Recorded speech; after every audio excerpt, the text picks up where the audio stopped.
What's happening, everybody? Welcome to another episode here, the Side Guys Football Forum. I'm one of your co-hosts on the side, joined as always by my good friend, my good buddy, the other half of the Side Guys, we're Tad the Side. And Tad, coming in a lot sharper. It feels like your, video screen, those of you who are watching on YouTube, it's a lot clearer. I think people, probably previously could see that, maybe you were a little bit fuzzier before, but now clearly we can see that you're praying for something. And maybe it's to pray for the fact that Joe Flacco is going to start the rest of the season for the Colts. Maybe that's what it is. Oh, that's definitely one of them. I was also taking a moment of silence as your hat reminded me. Moment of silence for the Oakland A's. Oakland A's. I think that's the specific Oakland A's. part Yep, there. yep, Yeah, yep. exactly. Gone but not forgotten.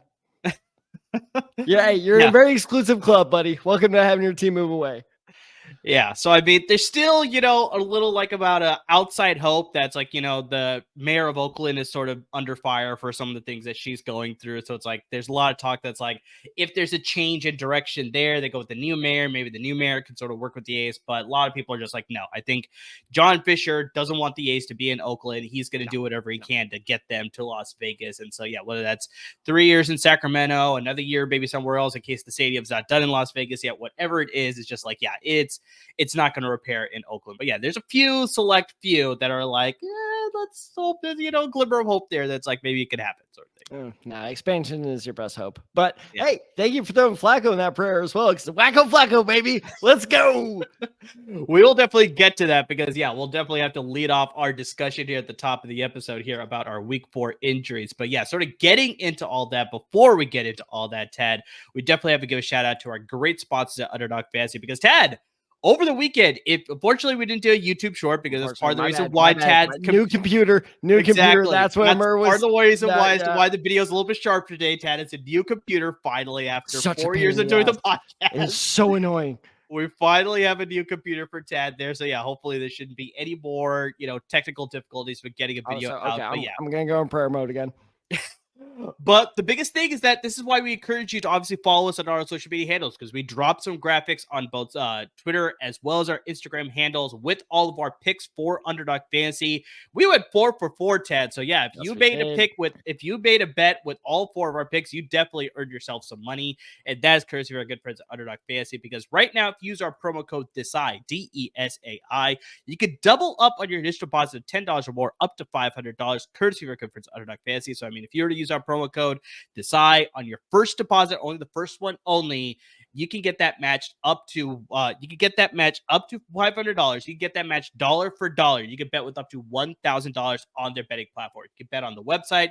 You can use the apps, both Android and Apple devices. They got you covered. Very easy to use, very user friendly. So I mean, guys, get into the action because like I said, you listen to our bets, you could get yourself some money for sure over the course of the weekend of the NFL slate of action. And if the NFL is not your sport, you can bet on the MLB playoffs start tomorrow. How about those Mets? Games. We have all 4 games happening tomorrow. So the MLB playoffs have started. You got the WNBA playoffs are going on right now. The NBA season will be tipping off in a couple of weeks. You obviously got the NFL season. You got the college football season. So I mean, guys, tons of things you can be betting on. So even if NFL is not your thing, we got you covered. But just in case you're still a little bit shaky, you can bet on the NFL with a combination with the WNBA or the combination of the MLB. So whatever you want, make anywhere between 2 and 8 different prop bet picks. More picks you make, more potential money you can win. And once again, that promo code is DESAI, DESAI. Double up on your initial deposit of $10 or more, up to $500, courtesy of our good friends at Underdog Fantasy. So Tad, like I said, we got to lead off today's episode with discussion of those week 4 injuries. And I think we have to start at the top with that big one with your Colts, because Tad, there's a couple other injuries. I was about to say, which one? I was about to say, there's a couple injuries in this game alone that we'll have to address at the very top of the episode. But yeah, let's start with the big one here. Anthony Richardson, the quarterback for the Indianapolis Colts. The player is big. Is that a big injury? Yeah, you could argue, I guess, which is bigger, but just like, still your number 4 overall pick at one point, right? So it's like you sort of look at it. Not my choice. I didn't vote for him. Could you imagine if you could do a vote? That would be like great. A fan poll of like, wait, I don't want to take him. They voted for B. Especially like you look at a team like the Green Bay Packers that's like publicly owned. Like, what if they did it that way? Oh my God, God, just vote who the pick is. Could you imagine Cowboys fans? That was Johnny Manziel would definitely be a Cowboy if that was the case. Insane. But I digress here. That's a topic for another day. That's a fantastic rabbit hole to go down. But Richardson took a hit in the first quarter on a run and left the game in that game against the Steelers. He returned after only missing 2 plays. They came in. And Tad, I really just question it. Why do they call an RPO on his first play back? He ends up making a run, but he gives up because his body just wasn't there. He ends up giving a give up sort of dive over.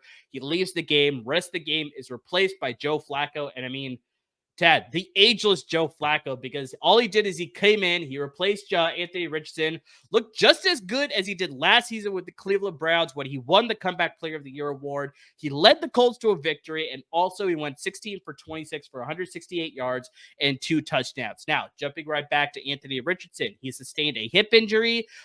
He's saying that it's not that serious. I don't know whether the coaching staff wants to take it as more of a precaution. I could see him missing at least week 5, but I don't know if they'll hold it out longer than that. But I think just the bigger thing, Tad, and I remember I texted this to you as soon as they brought in Joe Flacco. What did I text you during that game? Are they purposely doing this? Or no, you said is Joe Flacco, who'd you compare him to?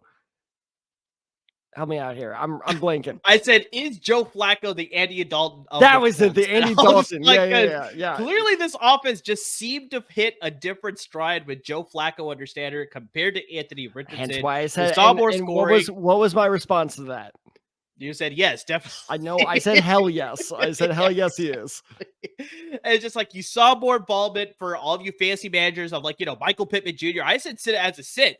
But that was with the knowledge that Anthony Richardson was going to play the game. As soon as he came in, it was a complete 180. And Michael Pittman Jr. went off of that game. He had Josh Downs score a touchdown in that game. He had a very fantastic game as well. So it's just like, Tad, if, we're sort of talking about this, like, public, if they were able to vote on the draft picks or whatever. But just like, if you were running the Colts, like, in this situation, like, would you give Joe Flacco the keys for the franchise for the rest of this season based on what you saw at this game? Or is it still like, nope, I want to go back to Anthony Richardson. He's the future. We need to make sure that he is good to go for future years to come to make sure we can make a right decision on him. So it's like, yeah, if you were the GM, what would you do in this situation? Oh, God, that's a real tough one. Wait a minute. No, it's not. Of course I would. For 2 reasons. One, Anthony Richardson, as he is now, sucks. He is terrible. I picked the Steelers defense in our LAFB network league because I was sure actually was our LAFB network league. It was our DraftKings league, which you beat me in. Fuck you, by the way. Because I was like, well, AR is good for a pick. I'm like, the Steelers are definitely going to get a pick off him. When he went out, I was like, damn it. Because he robbed the Steelers of like 5 points right there. It was terrible. But point being, you can hear the sirens in the background right now of being like, no. Hey, did we hear Anthony Richardson? Police are coming in right now. I'll be like, don't do that. And here's the second reason. And this is actually a serious take. And it's one you brought up, I think last week's episode, is your boy Alex Smith, had a great defense of Bryce Young when he got benched, where, Alex Smith said, Bryce Young never should have been in this position. They never set him up for success. He was always destined for failure, the way the Panthers did him, basically. And I would 100%, and everybody, of all people I trust to know about quarterbacks that get screwed over, it's Alex Smith. Yeah. So I think it's kind of the same thing with AR. We talked about this on the podcast before. He's only had, including high school, 15 career starts? Something like that. He's insanely inexperienced. His mistakes are not surprising. They're hugely frustrating. Don't get me wrong there, but they are not surprising to me because they are very easily, rookie mistakes. And so, look, put Richardson on the bench, let Flacco start. Clearly, as you said, he still got it. So let's let him cook. Let's let him do it. And so I'm totally okay with the idea of Flacco starting for the rest of the season. Will it happen? Probably not. Do I trust Anthony Richardson surviving the rest of the season? No, I don't. I think we will end the season as Joe Flacco as our starter. And also, one last note before I get your opinions on all of that. I'm calling Joe Flacco the opposite Russell Wilson. You want to know why? Why is that? Can you guess why?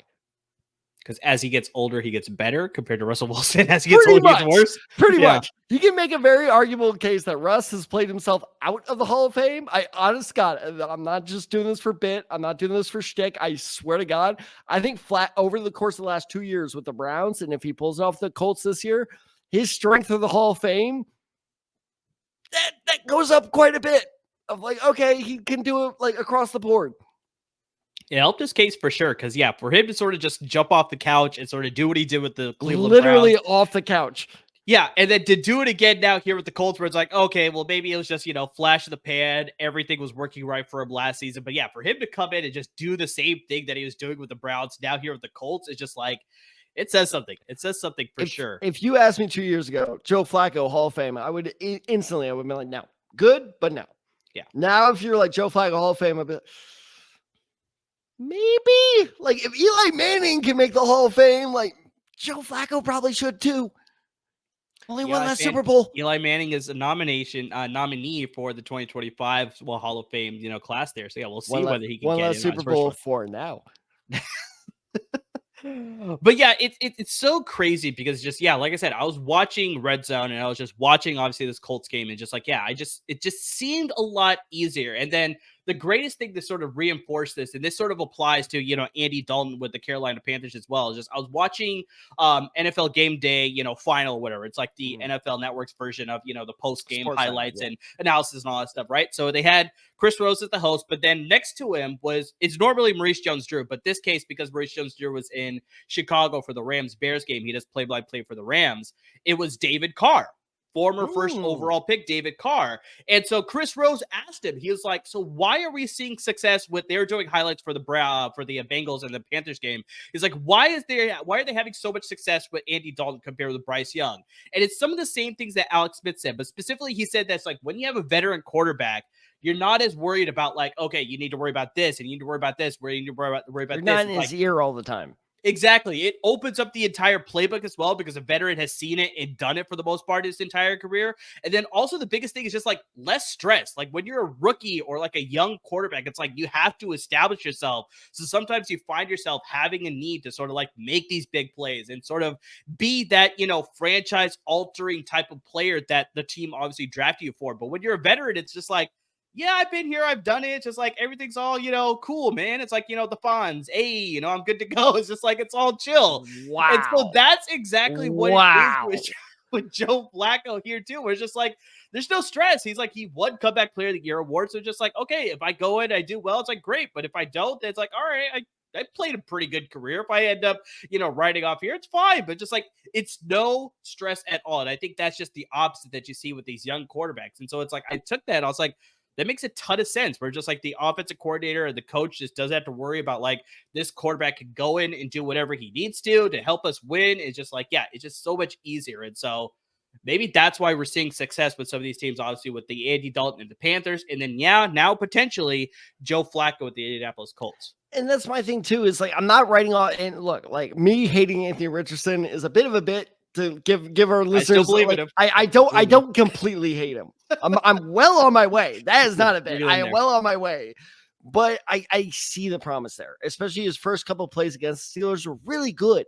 He had I think it was to Josh Downs. He had a rock solid, like 20-yard pass to Josh Downs. Well, obviously you got that week one pass to Alec Pierce where everybody's exactly, like losing their mind. It was just like, I he was has losing that potential. my mind. Exactly. Like we both were, yeah. I see the promise there, but he's just not. It's oh wow, this is a very niche. Chauncey, if you get this, I know you're listening.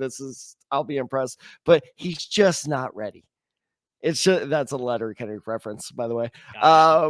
But it's just, that's the thing is like, that's why I had no problem benching him. I don't think benching is admitting defeat.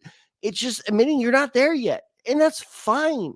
I think that like way too many of these, it's kind of the same thing I'm seeing in Chicago. I know they just won, which by the way, holy shit, but it's the same thing I'm seeing in Chicago with Caleb Williams. Does Caleb Williams look awesome? Yes. Does he need more time to develop? Absolutely.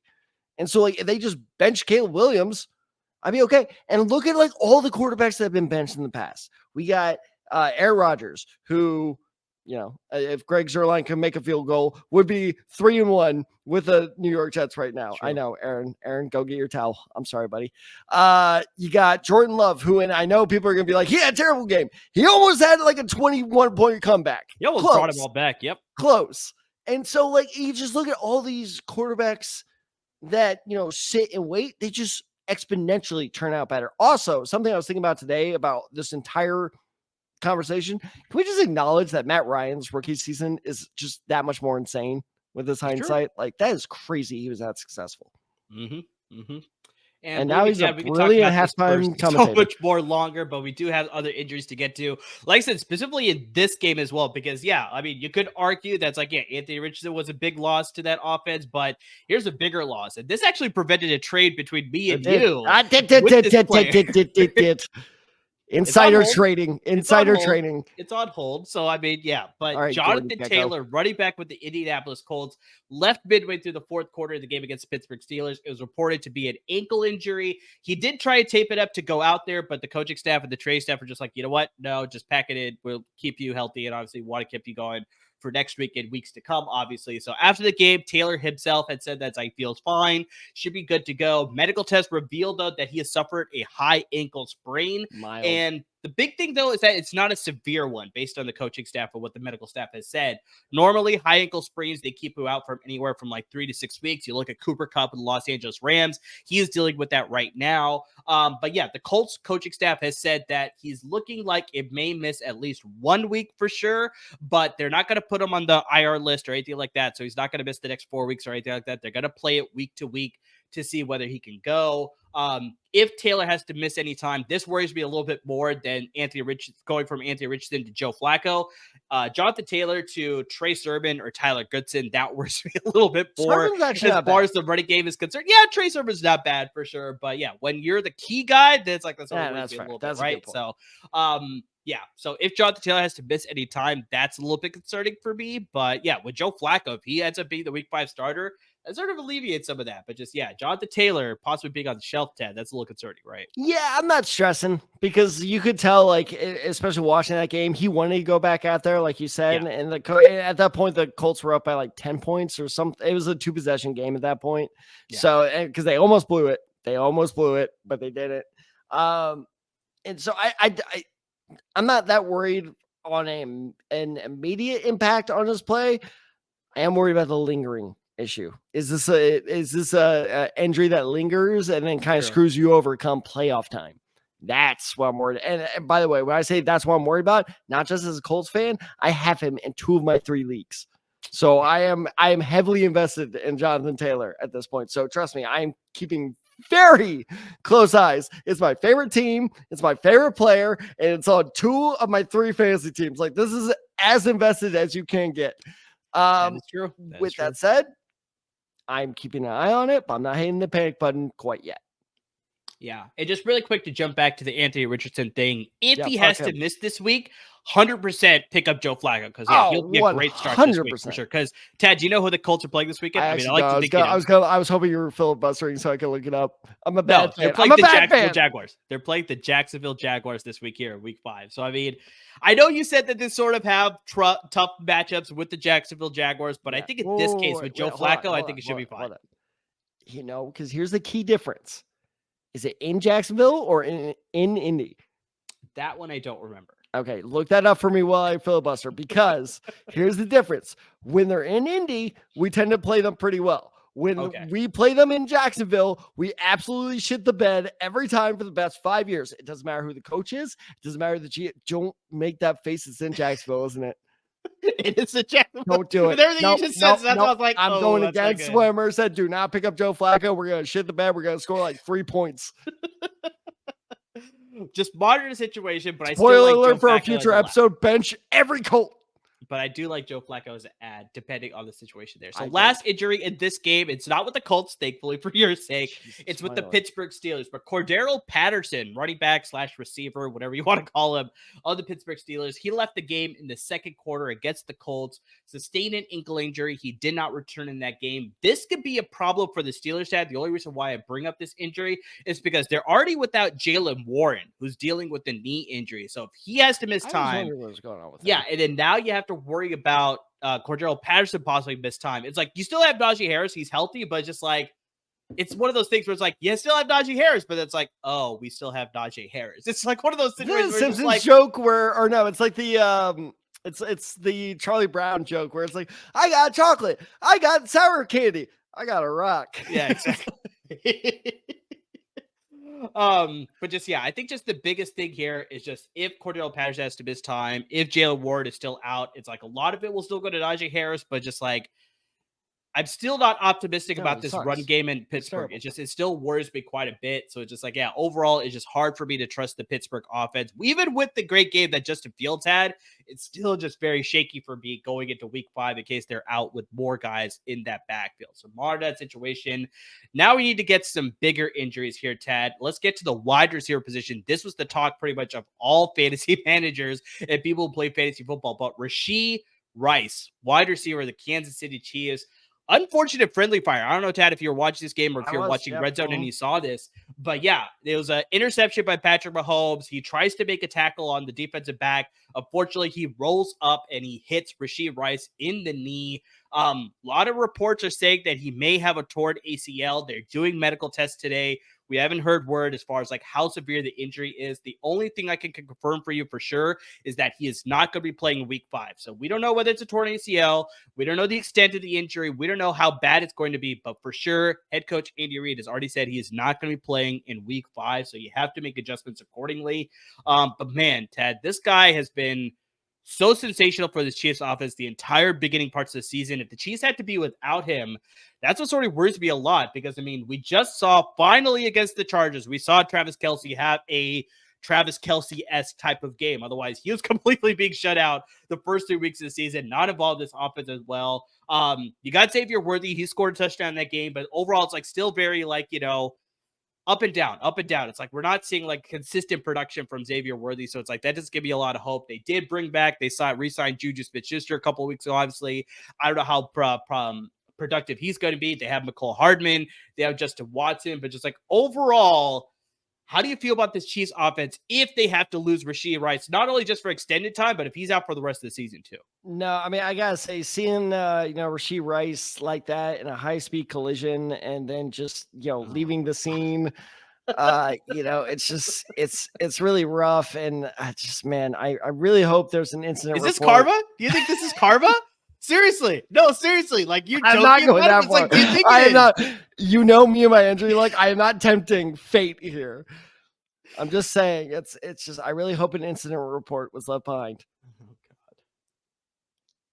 God. Yeah. Part of me is like, maybe it is. Like, I don't know what it is, but just like, for him to like, obviously it's all getting delayed. We brought this up before in like an off-season episode. That's like, he's not going to face any sort of like police investigation until after the season. Like they're doing some reports there, whatever. So he's going to play the entire season if he's healthy, but just, now with this, it's like I said, I mean, it's just, it's a hat on a hat.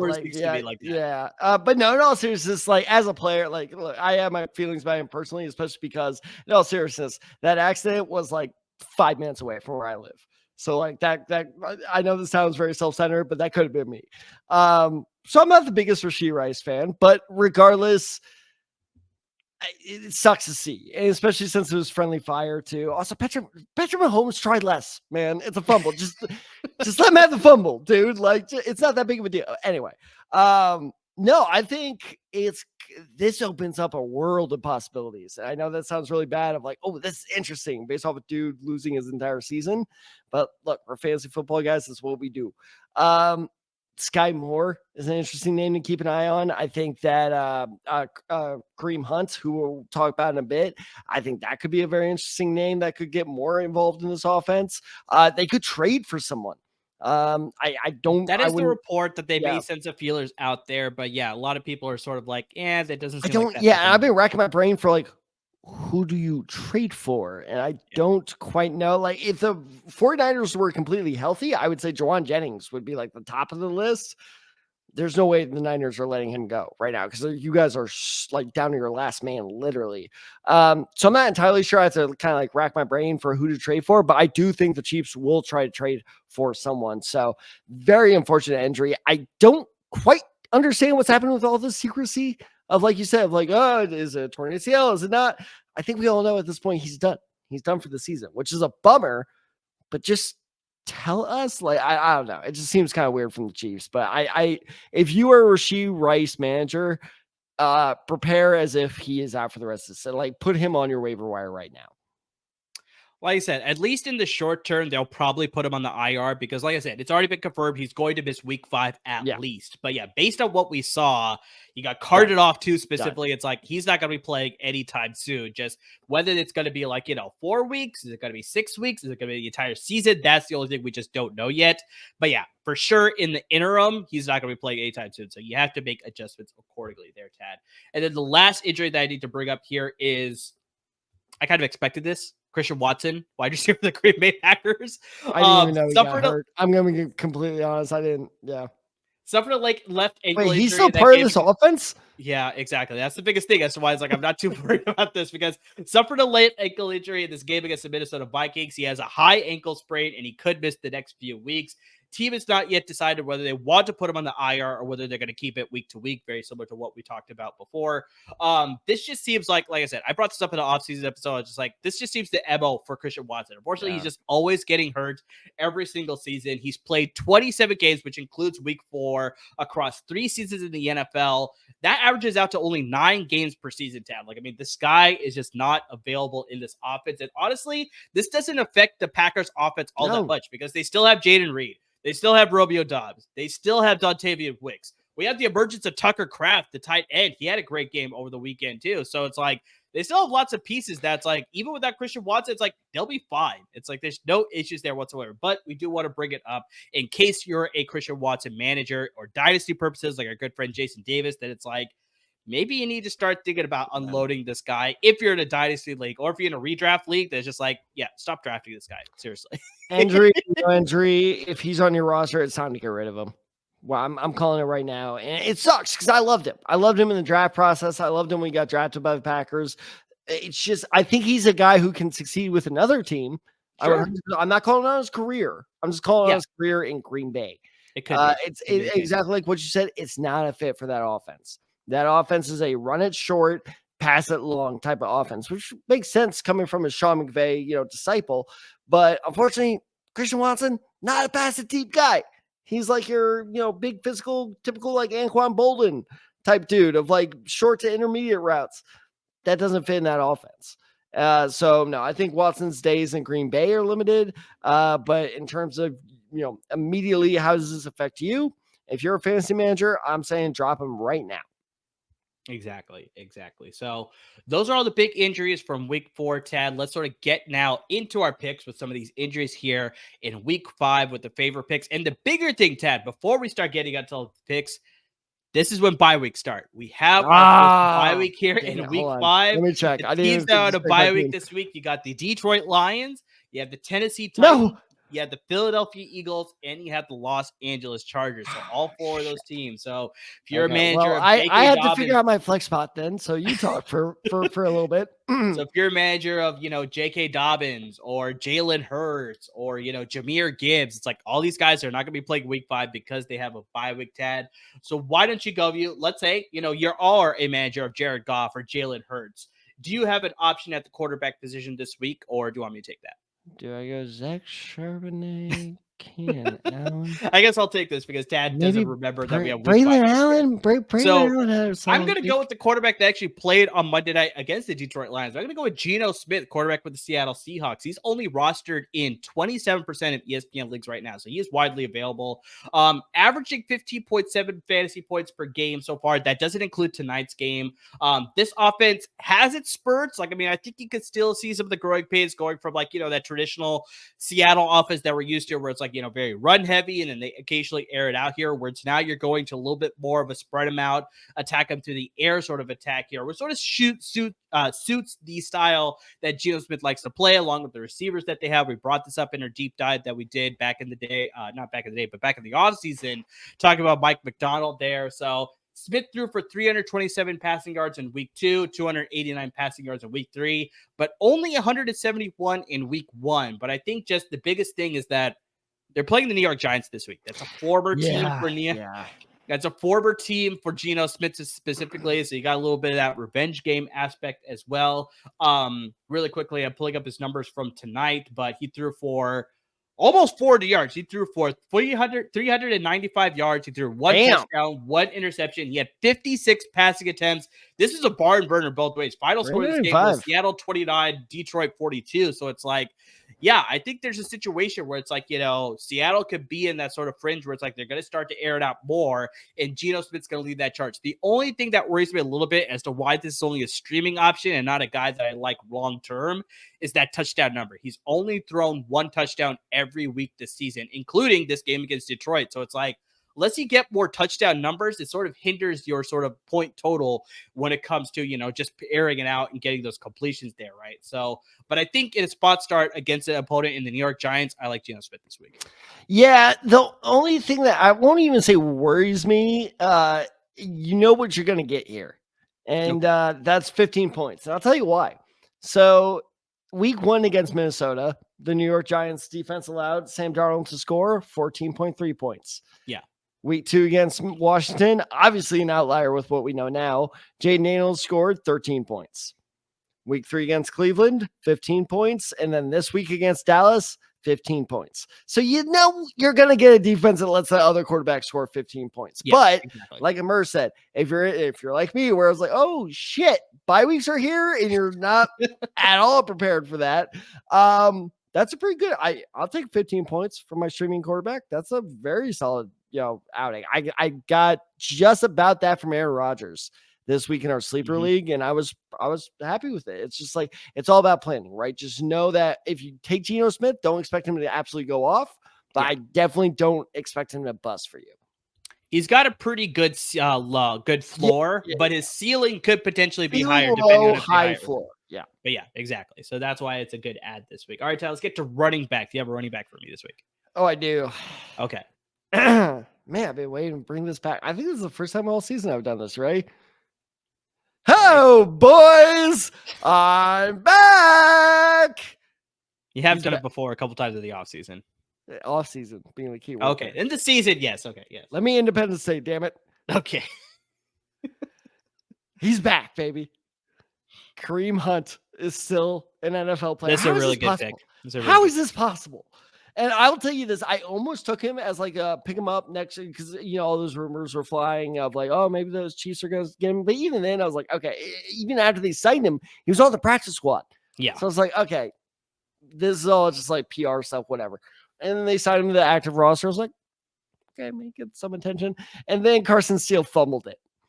And the second I saw that fumble, I was like, it's Hunt time, isn't it? And yes, sir, it was Hunt time. Let me read you his stats real quick because they were surprisingly effective.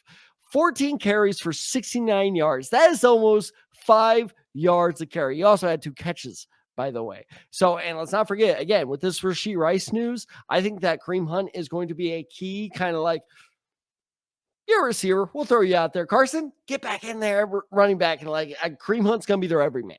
He's going to be all over there. So I think that it's a risky play. I wouldn't put him in as like a running back 2 category quite yet, but he is a very, very solid flex play depending on the matchup. And so I really think that, Kareem Hunt back in Kansas City, call it. I think it's a legit fantasy matchup made in heaven. Yeah, I love this pick. I'm clamoring everywhere in every league that I have to pick this guy up because, I mean, Ted, you brought it up before, but it's just like this guy started with the Kansas City Chiefs. He was drafted by them. He had a sensational rookie year. He had 1,300 yards on the ground. He also had a good amount through the air, almost 500 yards through the air as well. He went to the Pro Bowl that year. So, I mean, it's like this guy has familiarity with what the Chiefs like to do on offense. And so, yeah, like you said, where it's like they signed into the practice squad, that they finally brought him up to the active roster. It's just like, okay, let's just sort of take a little bit of time. You understand the playbook again after being in Cleveland for a little bit of time. So it's like now he's back and he's familiar. It's just like, yeah. And then especially, what did we just talk about with the quarterbacks, right? Where it's just like now he's a veteran running back. So he's like, he's kind of been there. He's done it. And then especially he's going back to a team where he's already done it before. So and I think that's the biggest reason why he outweighs Steele because Steele is a undrafted rookie. And I think that, again, like I said, the second he had that, I feel like that, and that's why I feel bad for Steele because like I felt like Andy Reid be like, all right, kid, here's your chance. Hey, I'll fumble. Kareem, you still good? We still good. We're good, right? Okay, yeah, go out there. And it was just like, I don't blame Andy Reid, but yeah, no, Steele really like literally coughed up his chance there. Because no, I think especially with how decimated that offense is right now. Hollywood Brown is out. Rashee Rice is out. Like, I mean, they've lost some big weapons there. They gotta go with what you know. You can't risk it on a rookie. Exactly. Yeah, I think just the biggest thing there was just like, you had Carson Steele, you had a chance there to sort of emerge there, but it's like when you sign a guy like Kareem Hunt, and yeah, for him to sort of have the fumble issue that he had, it's like, nope, let's go with the veteran. He had 2 carries the entire game. So I think that's the biggest thing. Yeah, Kareem Hunt, I think, should probably take a stranglehold of that backfield as the weeks progress. But just, yeah, he's a guy, run to go pick this guy up. If you're spending free agent money on him, like, pay a good amount to pick this guy up because he'll be a difference maker in that offense for sure. Hey, LAFB, I may be 0-4, but look who's got Kareem Hunt on his roster, baby. Number 1 on waiver wire. Not bad. I hate this game. All right, Tal, let's get to the wide receiver position here. I'm going, me and you are both so happy about this guy sort of getting a chance now, and I just hope it continues to trend in the right direction. Quentin Johnson? No, not that guy. He's not a rookie, though.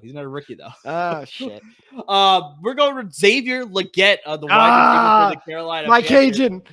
Yeah, exactly. With Adam Thielen missing the next few weeks, who knows how longer than that, but he's on the IR list, so he's going to miss the next handful of weeks here.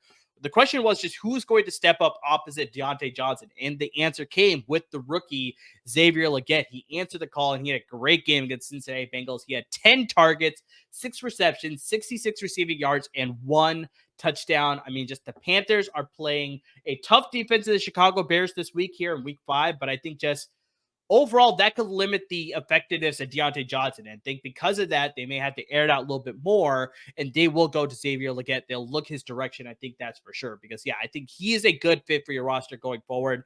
I think just these next couple of weeks will allow him to just get more comfortable in the offense. Andy Dalton's going to look his way a lot with Deontay Johnson being covered. So Xavier Legette's a guy. He's getting his chance now. It's like kind of similar to what we were talking about with Carson Steele, where it's like he had his chance and he lost it. I don't know if there's anybody behind Xavier Legette that's going to steal targets away from him. So it's like this is his chance, his opportunity to sort of set himself up over the next couple of weeks to become a mainstay in this offense behind Deontay Johnson. Because you also have to remember Adam Thielen is older, so it's like there's no guarantee he's going to finish his career in Carolina, whether he'll decide to hang it up, whatever it is. It's like, yeah, Xavier Legette's the future. This is the time to sort of start, seeing what that future could look like. So yeah, Xavier Legette, go pick this guy. Yeah, 100%. In fact, I was actually happy because I almost dropped him in our LAFP league, but I was like, hold on, just one more week with Andy Dalton in there. I'm so happy I did because now I have him and McConkey. Both of them could end up being 2 of the best rookie receivers in this year's class. And of course, Marvin Harrison Jr. is killing it, but I'm not totally sure about his consistency, but whatever.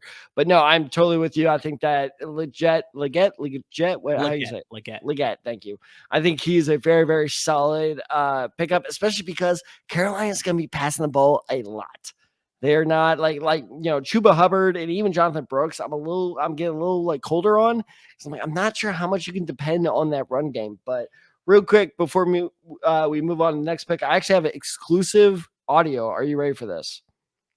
Okay, let's hear it. This is Legette's post-game conference asking how he felt about his rookie performance.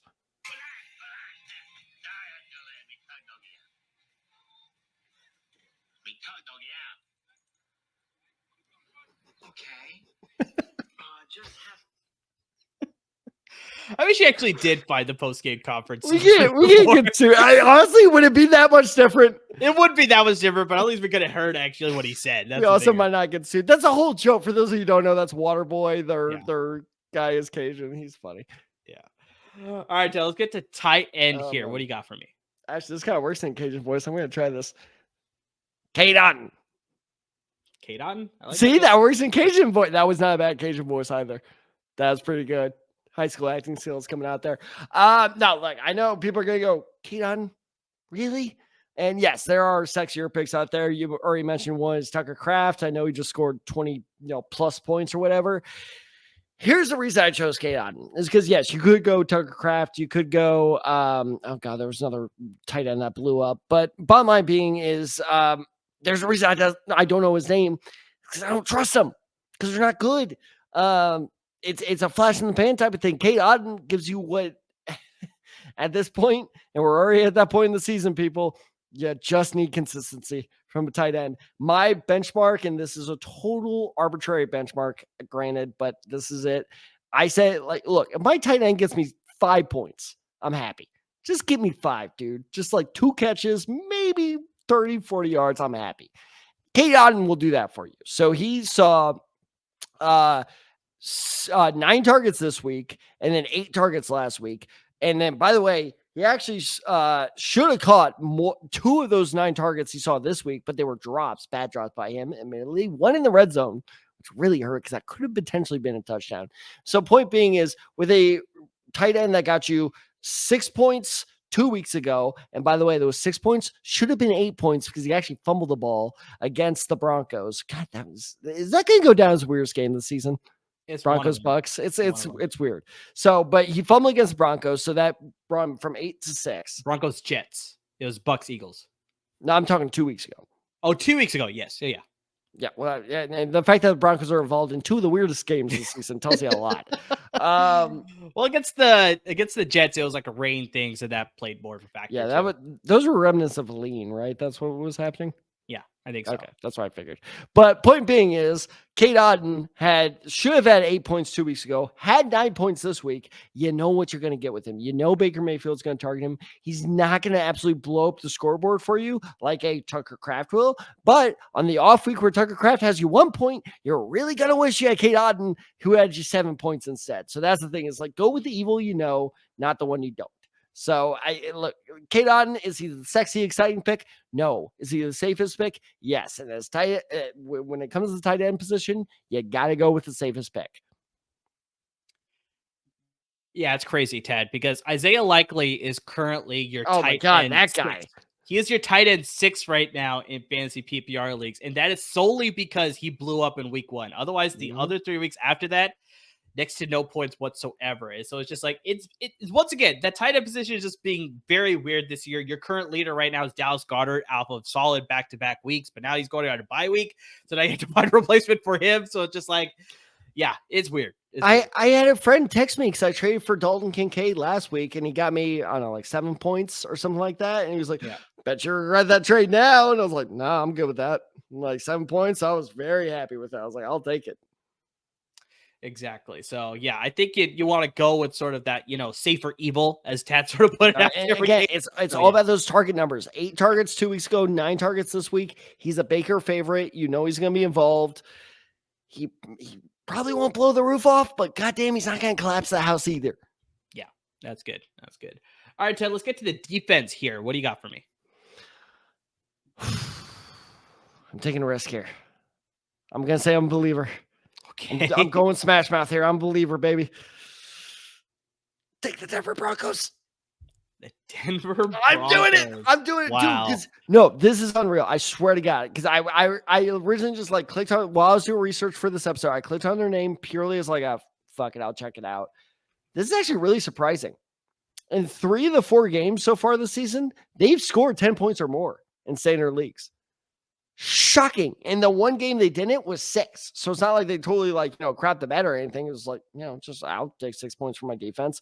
And then you look at, so first off, this Denver defense, I know, like we just recently brought up, that weather was bad against Jets. Who cares? That's still nothing. Like, there were opportunities for the Jets to score points there, that the Broncos were the definition of bend, don't break. Yeah. And I think that this is the real reason why Denver's not nearly as bad as at least I thought they were going to be. That defense is still more stout than I gave them credit for. And, credit where it's due is I thought they were going to get rid of Surtain. It was funny. Al Rowe was making fun of me like, why would they trade Surtain? I'm like, dude, they're talking about it. He's like, why would they do that? I'm like, I don't know. And luckily they came to their senses and they didn't do it. But bottom line being is, this Denver defense is legit. Question is, can they hold it up? Especially and I think that's less of a question of the defense as it is of the offense. Yeah. Bo Nix the last 2 weeks has looked good.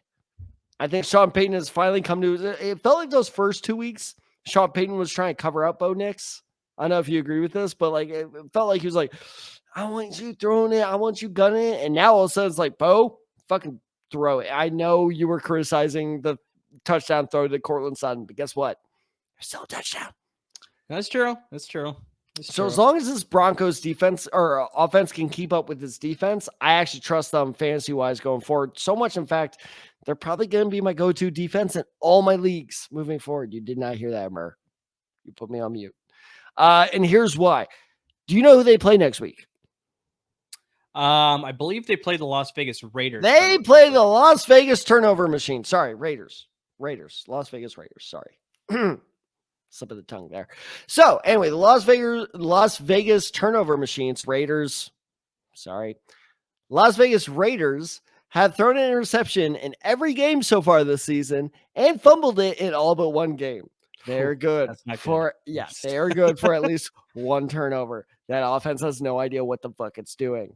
And then after that, they play Carolina, which I know is more capable with Andy Dalton in there, but still turnover worthy. Sure. They play the Saints, who I don't know. Why do the Saints always do this to us? We're just like, I are the Saints.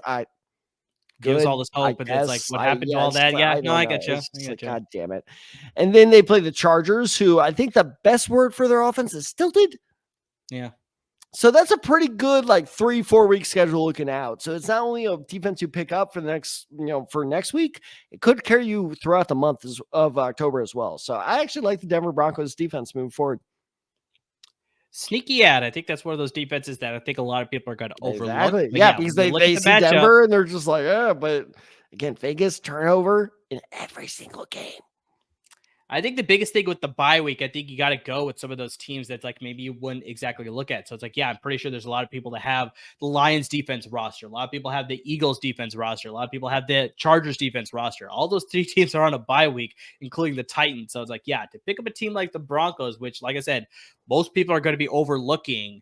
You look at the matchup there with the Raiders, and with all the stats that you mentioned, with all the turnovers that they're producing, those are things that you want to take advantage of. So I bet you they keep that score low as well, so you get the points allowed. Keep that number low. So yeah, could be a good possible double-digit matchup there against the Las Vegas Raiders there. So I'm gonna go with the kicker here. I'm gonna go with Matt Prater of the Arizona Cardinals. So coming into Week 5, the Arizona Cardinals will play the San Francisco 49ers in San Francisco, Santa Clara, I guess technically. But here's the big thing as to why I like Matt Prater this week. So the 49ers famously have struggled against mobile quarterbacks. And what we're seeing from Kyler Murray, we're sort of seeing that resurgence. What we saw from him coming out of college is like some of his early years, he's playing healthier again. We've seen some of that mobility again. And I think this is going to be one of those games where it's like, it'll go back and forth. It'll be close. The Niners defense had a really good showing against Patriots, but I feel like they're just going to be in for another dud where everybody's like, oh, everything's fine now. The 2-game streak is over. Now they're going to be completely fine. And then here you're going to see them struggle on defense here against the Arizona Cardinals, which, like I said, I'm anticipating with Kyler Murray leading the offense there. So it's like, I think it's going to go very back and forth. They may play very, I think you put it up with the Broncos defense where it's like, bend, not break. But I think there's going to be situations where Prater will have to find himself to kick some field goals for the Cardinals to get points on the board. So yeah, I could see this where it's like, Prater will benefit your fantasy roster this week for sure, because you may look at that matchup against San Francisco, how much are they going to score? But it's like, yeah, the Niners defense is not that strong as it was last year. And yeah, especially against the mobile quarterback, they will have some difficulty. So yeah, pick up Matt Prater if he's available. Okay, so I have a tough question for you. And if you can't answer it, I actually have the answer for you. So just let me know. But so I co-manage a fantasy team with a friend of mine, and we picked up Matt Prater this past week because I expected the Cardinals Commanders to be an absolute shootout, not blowout, shootout. Sure. Prater got us 2 fucking points. Thank God for Derrick Henry. Yeah. What makes this matchup different? Like I said, I think just with the defenses sort of, the Niners defense being a little bit shaky. Like I said, they're not as strong as they was last year. I think playing in a divisional matchup, I've said this so many times in the podcast, with divisional games, you kind of throw what you know a little bit out the window because it can go in either direction as far as how things are going to shape out there.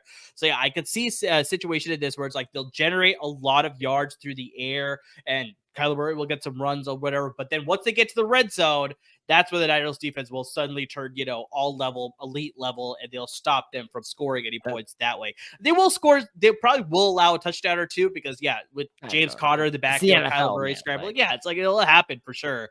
But I think more often than not, they'll stop them just short. And that's what we'll get some Matt Prater field goals then. So you're saying that red zone is where Fred Warner goes Super Saiyan? 100%. I hold true, by 100%. The way. That pick six is one of the most terrifying things I could imagine. Like, if I'm the quarterback and I'm seeing Fred Warner coming at me, I'm like, dude, just score. It's crazy. I was on Twitter the other day, and this stat came up. It was like since 2019, since 2019, there's only been one player in the NFL with 10 interceptions, 10 sacks, and 10 forced fumbles. Fred Warner. Yeah. So insane, right? The guy is just so good. First ballot Hall of Famer. If not, we riot. If not, the side guys riot. But no, and I will also add to this with the Cardinals Commanders game is that's what makes football so weird is that game got out of hand quick. It did. I think the Cardinals all of a sudden before they knew it were just like, wait, we're down by 24? Like what happened? Jeremy McNichols, who the fuck is he? Yeah, Jeremy McNichols out of Boise State. Who the hell who predicted he'd score 2 touchdowns? Just ran 30 yards against us. Where did he come from? Just what is happening here? And so I think it was kind of like the offensive pay. It's just one of those games where, like, as a Cardinal, you just gotta be like, football. And so I wouldn't, install too much. Prater is definitely a risky addition because what if that happens again against a talented Niners defense? Like, maybe they got their shit together, but I think especially if your kicker is on a bye week, he is 100% worth the risk at this point, especially because that's one of the rare open air arenas I do not take into account with kicking. That does not affect kicking all that much, which is a huge factor.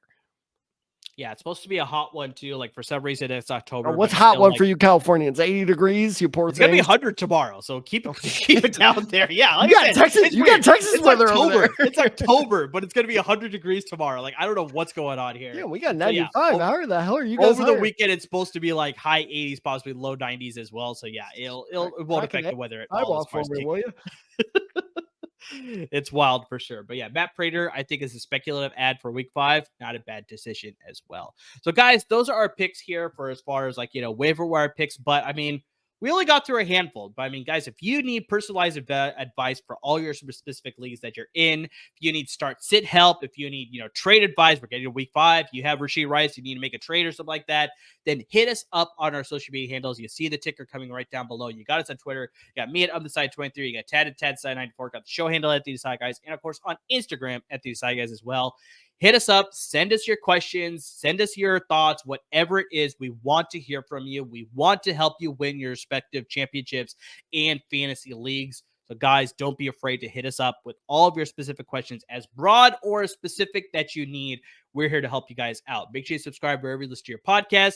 Make sure you subscribe to our YouTube channel as well. And please, guys, support our parent network at LAFB Network because they're giving you a lot of great content when it comes to the Chargers and the Rams, when it comes to the NFL level, and the Trojans and the Bruins when it comes to college level. So even though the Chargers are on a bye week, they're still going to be giving you a lot of great content as far as what can we expect from the Chargers after the bye week and how the Chargers look before the bye week sort of thing. So it's like they're giving you a lot of great content, a lot of great content producers over there. So please support them because without them, there would be no us. But guys, to everybody who's already listening to the podcast, who's watching our videos, who's watching our YouTube shorts and make some money off of it, we appreciate you guys as well, who's interacting with us on social media, I mean, just anything and everything that you're doing to support the podcast, can't thank you enough. And like Merz said with those YouTube shorts, hey, if you're kind of sitting there being like, I'm not much of a fantasy player, but I am a gambler, we got you. Hit us up with, should I take this bet? And it doesn't just have to be, look, I consider myself a diehard baseball fan. Amur absolutely blows me out of the water. So should you, bet on this baseball pitcher, some Yankees who gives a shit guy that I probably hate in the playoffs, he's your guy. Hit us up on Instagram, on Twitter, even on Reddit. Post something on the LAFB Reddit page. We will see it. We will respond to it. So be sure to place all your best bets, courtesy of our partners at Underdog Fantasy, because they have some doozies. I mean, I know, look, I'm a teacher. I'm flat broke. I'm still placing money. Because I know they are so good with these deals that I'll make some. I'll make some back. Probably. Maybe. Definitely. So be sure to, hit us up with any betting advice you need as well. Because, guys, not only do we want you to win your fantasy leagues, we want you to make money as well. So keep hitting us up on Twitter Instagram, Reddit, wherever you can find us, hit us up. We will respond. So as always, everyone, thank you so much for listening. Thank you so much for watching. And please stay safe, everyone.